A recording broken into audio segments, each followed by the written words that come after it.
Alright, today's video we are going to take a look at one of the more anticipated figures for the year, the new Return of the Jedi Boba Fett from the Vintage Collection. It is VC 186. You've got some of the other figures that are in the wave, along with carryovers from the last repaint wave in Queen Amidala and Anakin Skywalker.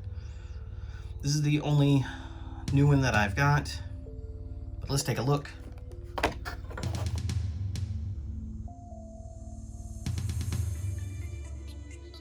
Okay, card art has the vintage art that was used on the Return of the Jedi version of Boba Fett. The figure itself was the same, just they changed the card with Return of the Jedi.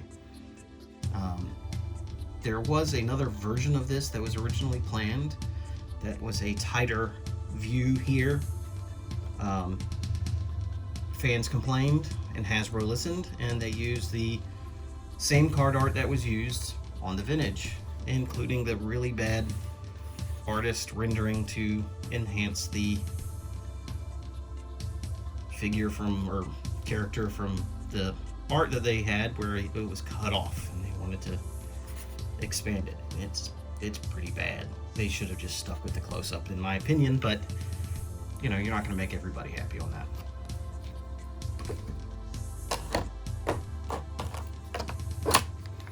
Okay. Got his rifle.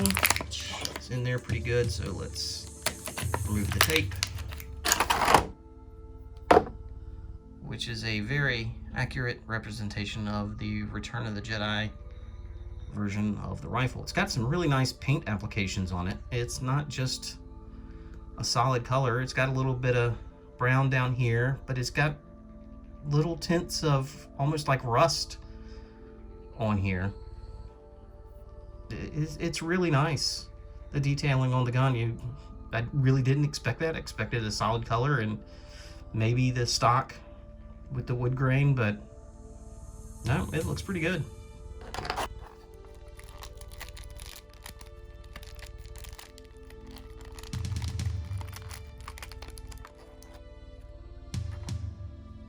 Okay, here we go. Got your double ball joint head. Rangefinder does not move. It looks like there is a bit of a head underneath, but it's not like something that you could remove. Okay, got your standard arm articulation.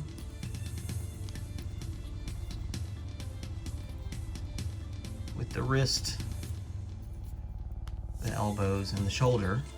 One bit of note is that the shoulder pauldron is not part of the arm sculpt, but rather a piece attached up here, which is really nice because the shoulder is attached to the vest on the costume. But the nice thing about it is that it's not putting the joint in the middle of this like the last release. So it's hidden, and it's soft enough that it is not hindering the articulation in one bit. Okay, ball jointed waist, the swivel thigh with the ball jointed hip,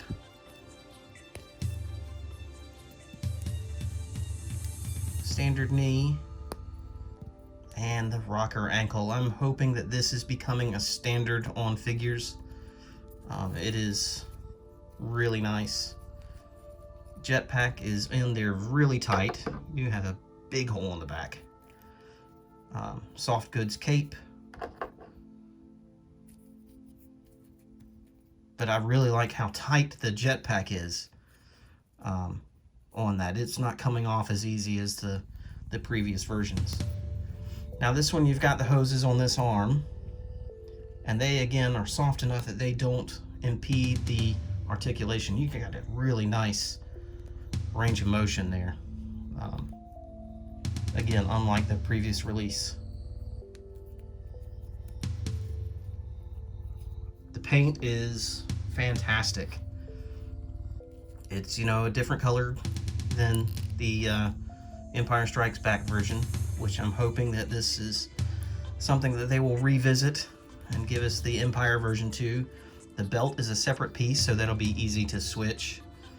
The gauntlet would be different, and the colors would be different, but not much else. It'd be a pretty easy reissue to give us the Empire version as well. The detailing on the jetpack is superb. No holes in the thrusters. So kind of what I had hoped was that you'd be able to use the flame stand that came on an earlier figure and was also used on two convention versions of the G.I. Joe character Starduster. So let's take a look at him compared to the last super articulated release of Boba Fett, which is from The Empire Strikes Back. Okay, so the last super articulated release for Boba Fett was the 2008 Evolutions set. And at the time that it was released, it was, you know, the best Fett out there, but it is way outdated compared to today's standards, and this was something that seriously needed an update, and I'm really happy that they did it. Now, they did do a Return of the Jedi version before this in 2004, part of the original trilogy collection's vintage subset. But this was, the 2008 version was a little bit better than that, even though the suits are very different. And I unfortunately do not have one of those to compare it to. But let's take a look at this real quick.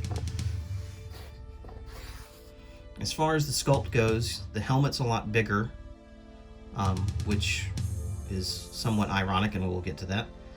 The detailing on the costume is much nicer.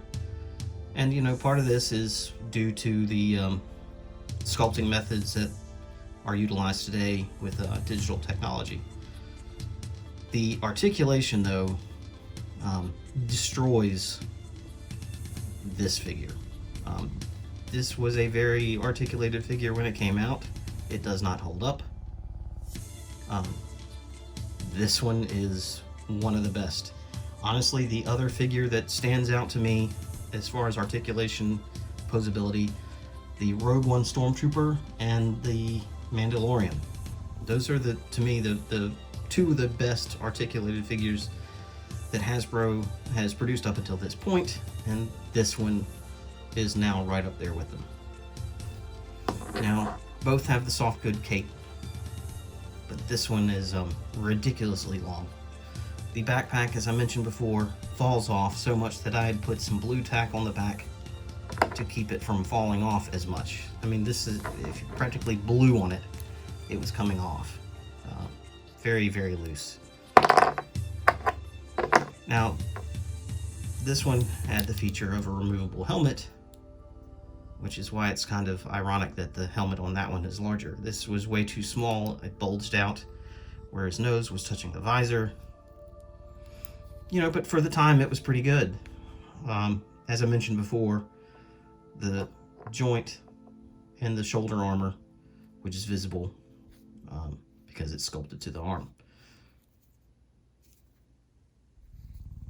Hands down, this is a much improved figure, and for the time that's passed and today's standards, I mean, you would expect it to be.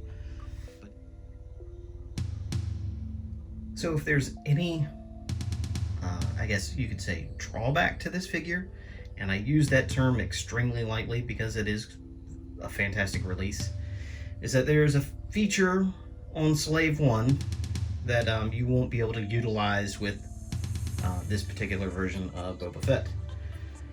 Now, with the previous releases, like these two, which this is from the Evolutions, this is from 5 points of articulation version, they had a peg on the back of the jetpacks that you could use to place right here. So when the figure's in the cockpit, he's got a place to put his jetpack. But because of the large plug that is on this figure, it obviously is not going to fit in that peg. You're gonna have to find an alternative method for storing it, because he's not going to really sit well in the cockpit with that on. So with this articulation, you're gonna definitely get some really cool dynamic poses. You're gonna have to adjust the balance a little bit. You know, he does have a backpack, and that's gonna throw him off a little, but yeah, that's a nice dynamic pose with very little effort. Great looking figure. So all in all, pretty happy with this.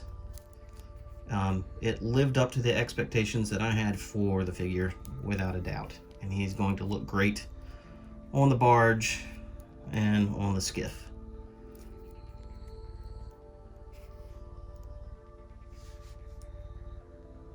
Much needed update to a character whose popularity is a little higher than it has been recently due to his appearance in The Mandalorian, and hopefully they'll use this as a basis to get us that version as well. I'm sure that the 6-inch version uses a lot of this same sculpt, just larger, with the addition of the double jointed knees. But if that figure is half as good as this one, it's going to be great. Alright, so Vintage Collection, Return of the Jedi, Boba Fett. Thanks for watching. Please like and subscribe. And see you later.